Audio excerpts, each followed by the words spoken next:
Después de la Guerra de los 1000 días, una guerra que dejó más de 100.000 muertos y el estado en que quedó el país tras el conflicto, las consecuencias sociales agudizó la violencia bipartidista y le dio lugar al bandolerismo. Se dio como consecuencia de la violencia bipartidista, iniciada a fines del periodo, conocido como la República Liberal, y terminó a mediados de los años 60 durante el Frente Nacional. Los bandoleros en general eran campesinos, incluso no pocos, analfabetos que procedían de varios pueblos víctimas de la violencia bipartidista. Se conformaban por cuadrillas de grupos como guerrilla y su objetivo era el asalto a fincas de grandes hacendados con el fin de repartirse el botín entre ellos y a veces entre los campesinos pobres. Pero entre tantos bandoleros hubo uno que destacó por su prontuario criminal y su acción temeraria, un bandolero, Carlos Efraín González Telles. Carlos Efraín González Telles nació en Jesús María el 30 de octubre de 1933 y murió en Bogotá el 9 de junio de 1965. Conocido por su alias El Siete Colores, fue un famoso bandolero y asesino colombiano de origen conservador que suscitó importantes incidentes durante la época de la violencia. Su muerte cerró con el ciclo del bandolerismo, pero durante su vida asesinó a más de 300 personas en los departamentos de Quindío, Santander, Boyacá y Cundinamarca. La mayor parte afectada fueron los campesinos.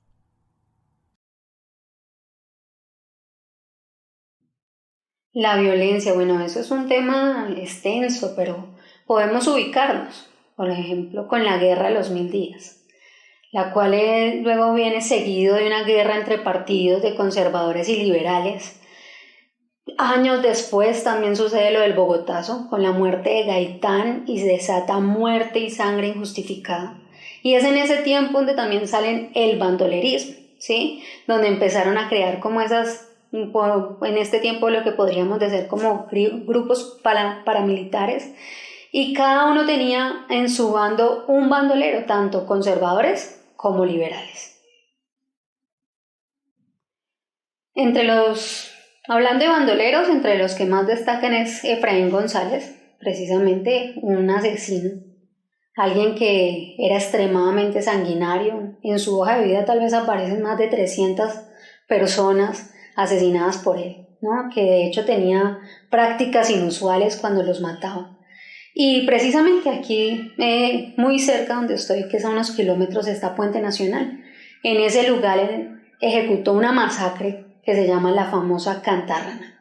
Ahí murieron varias familias. De hecho, hace poco hicieron una conmemoración a estas muertes, porque pues no deja de ser doloroso todo lo que ellos vivieron perpetuado por él.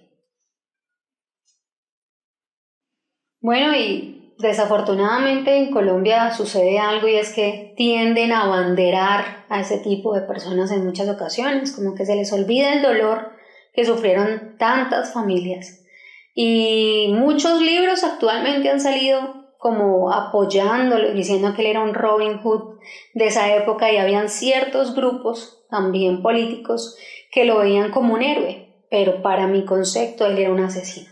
Alguien que destruyó sueños, familias, que trajo lágrimas y dolor constantemente.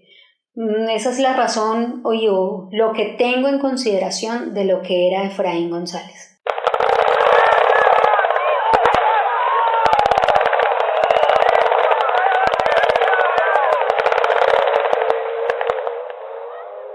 Que si esto hubiera sido plano, habían habido más de 100 muertos, más.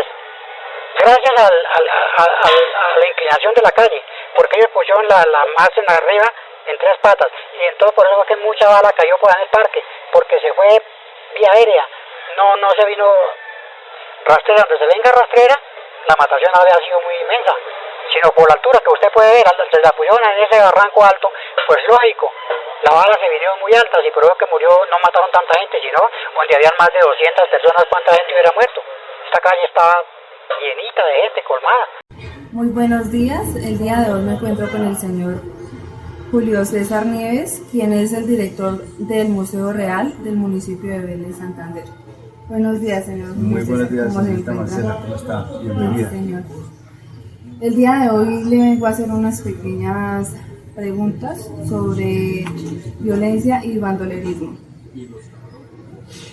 ¿Por qué se odiaban los liberales y conservadores? Los liberales y conservadores en la época de la violencia, que fue más bien los años 50 y 60, ellos se odiaban por la política, ¿sí? por el arraigo político, los llamados liberales y conservadores, cachiporros y godos. Ellos se peleaban, se retaban, se mataban por la política, porque el uno quería ser más que el otro y el uno quería tener más influencia que el otro, que porque el uno tenía plata y el otro no tenía plata, porque le mataban la familia, porque por territorio. Y fue así como dice el dicho, se mataban ellos mismos entre liberales y godos. ¿Hubo bandolerismo en Vélez Santander o en la provincia? No, en la provincia, más bien como en la provincia y el departamento. Sí hubo mucho bandolerismo. Aquí hubo una cuadrilla encabezada por Efraín González que se creó más o menos a partir del año 48, cuando mataron a Jorge Luis Gaitán, el bogotazo. ¿Y quién fue Efraín González Telles? Efraín González Telles fue un ser humano común y corriente, sino que a él le mataron la familia, siendo niño, a él le mataron la familia en la época de la violencia. Entonces él como que él creció y se formó, fue suboficial del ejército y estando allí cobró la venganza de lo que le habían hecho por su familia. Entonces se la mataron y se la incineraron, los del partido contrario, los liberales. Entonces él cuando recorrió a Colombia y muchos departamentos como la parte del eje cafetero, Ibagué, Santander, el interior del país y la costa, él comenzó a cobrar, formó su cuadrilla de 6 personas más. El Ganso Ariza fue amigo de él y fue enemigo. El Ganso Ariza era de Puente Nacional, él era liberal, entonces como Efraín González era conservador, resultaron enemigos a la vez. Y está Chispas, el Desquite, Jair Giraldo y Sangre Negra, era la cuadrilla de él. Efraín González era de una vereda llamada El Apillo, de un sitio, El Cachovenado, que queda entre Jesús María y Albania. Nos va a colaborar respondiendo unas preguntas acerca de la violencia bipartidista para el curso de producción de medios, video y TV del programa de comunicación social de la Universidad Nacional Abierta a Distancia UNAD CEAD Sogamoso. Primeramente, ¿Boyacá tuvo algún tipo de incidencia con la violencia bipartidista? Buen día, estudiante Laura Daniela Moreno. Y que tú me preguntas de la incidencia de la violencia bipartidista, ellos armaron un pacto bipartidista llamado Frente Nacional, que fue diseñado por los jefes de los partidos tradicionales, como habíamos dicho, del Partido Conservador y Liberal. Y este pacto consistía en que entre ellos se hacían unas alianzas, las cuales se mantenían para poder conservar su estado de gobierno y que no permitir que otros partidos entraran a llegar a gobernar. Entonces ellos hicieron el bipartidismo llamado entre conservador y liberal, que es el sistema partidista predominante en la República de Colombia desde 1886 hasta nuestros tiempos del siglo. De la violencia bipartista de estos partidos en sí, entre conservadores y liberales, ¿cómo se conformaron los bandoleros? Como este grupo, digamos, en esa época decíamos y decimos que que el bipartidismo era entre los dos, que significa dos grupos de partidos políticos, que era conservador y liberal, que era el sistema partidista predominante en Colombia, en la República de Colombia de esa época y que sigue siendo.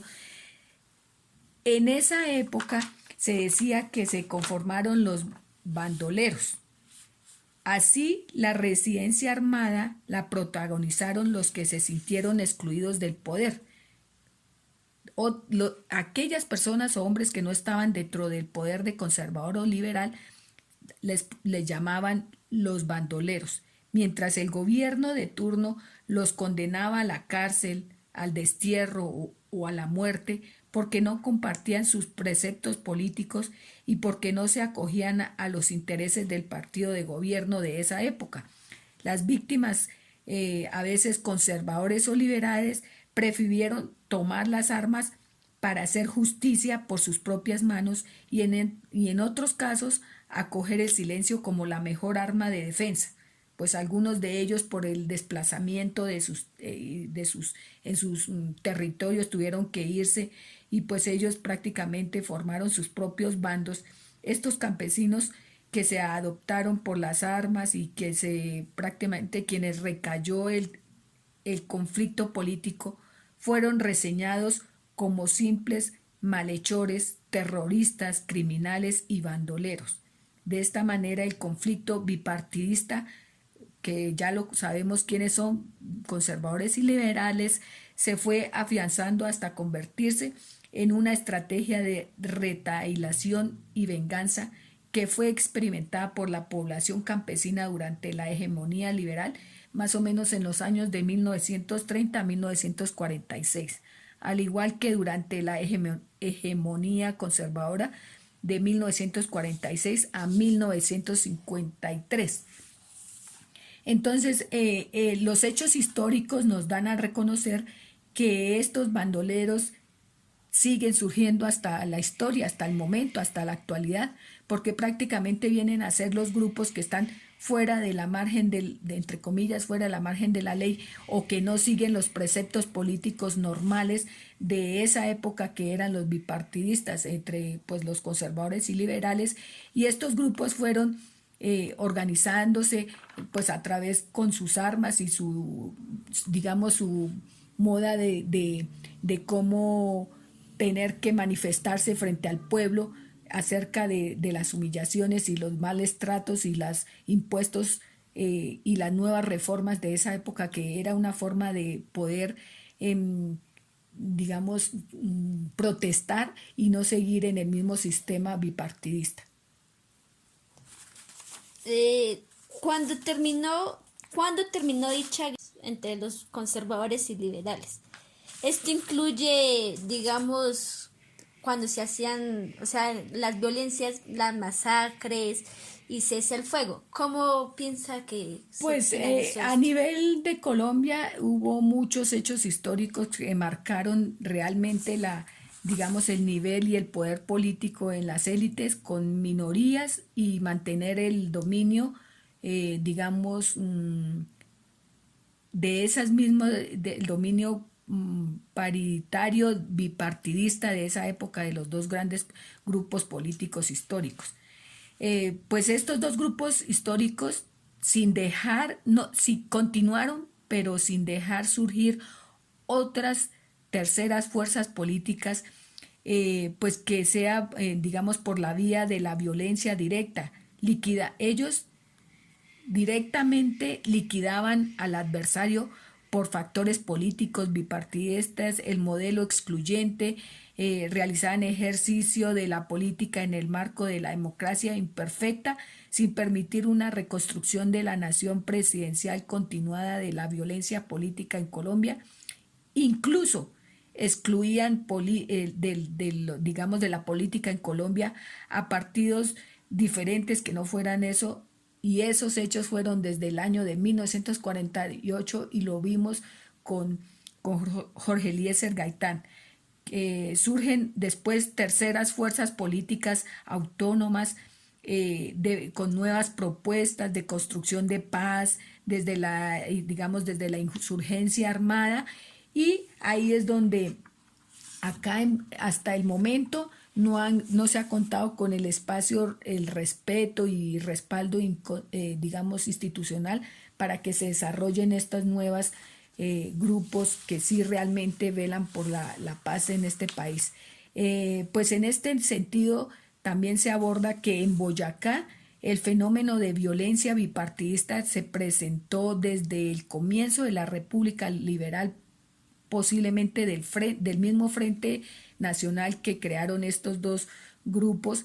Fue un remedio, digamos, a la violencia bipartidista de las décadas anteriores, pero produjo enfermedades peores. ¿Cuáles fueron esas enfermedades? Por ejemplo, la violencia social, la represión selectiva, la exclusión, la desintegración, la corrupción, obtener un país a medio camino y un pueblo con desilusiones, más o menos en el año de 1958, cuando realmente se puso fin al conflicto con el acuerdo bipartidista del Frente Nacional, supuestamente que ahí se terminaba la violencia, y el paso de la violencia bipartidista a la violencia subversiva del conflicto armado interno en Colombia, pero manteniendo sus causas políticas y económicas.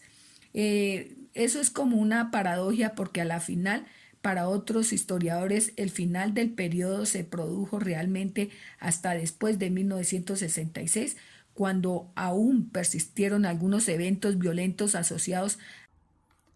Rápidamente González impone su ley gracias a los esmeralderos que mantenían una actividad clandestina en las minas del occidente de Boyacá, administradas por el Banco de la República, y allí se hace fuerte con su banda. Reivindicando su condición de guerrillero y conservador, construyó un imperio regional con el apoyo de sectores que habían acumulado capitales en forma vertiginosa y que tenían numerosos hombres conformados como ejércitos privados.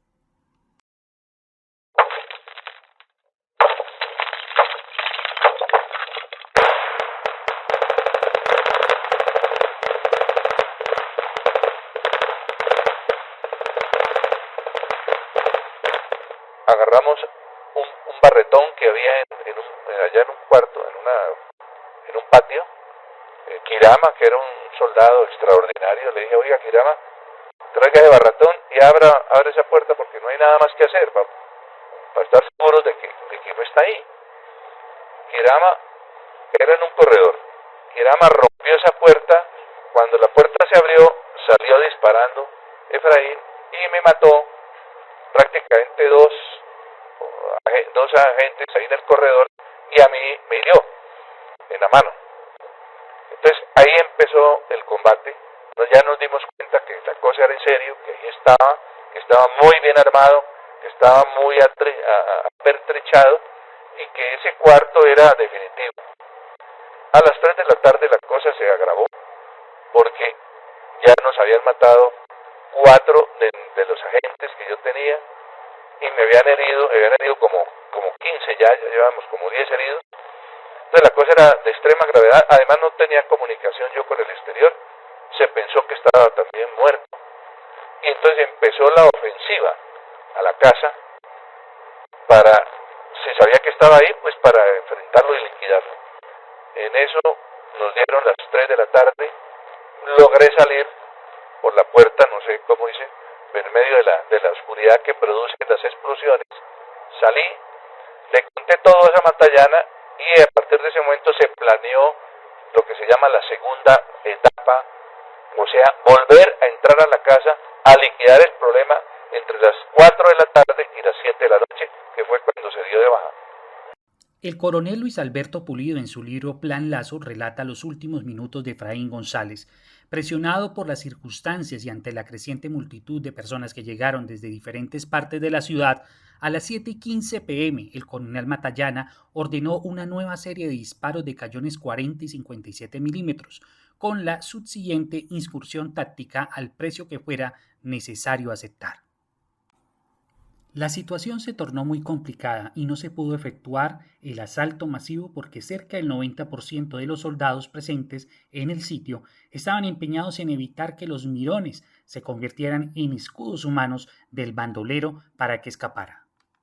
A las 7:25 de la noche, la escuadra de gaseadores de la policía lanzó una nueva oleada de gases lacrimógenos sobre el objetivo, pero el astuto bandolero se acercó a una ventana que quedaba contra la calle y desde allí disparó un revólver contra un soldado y le causó heridas graves.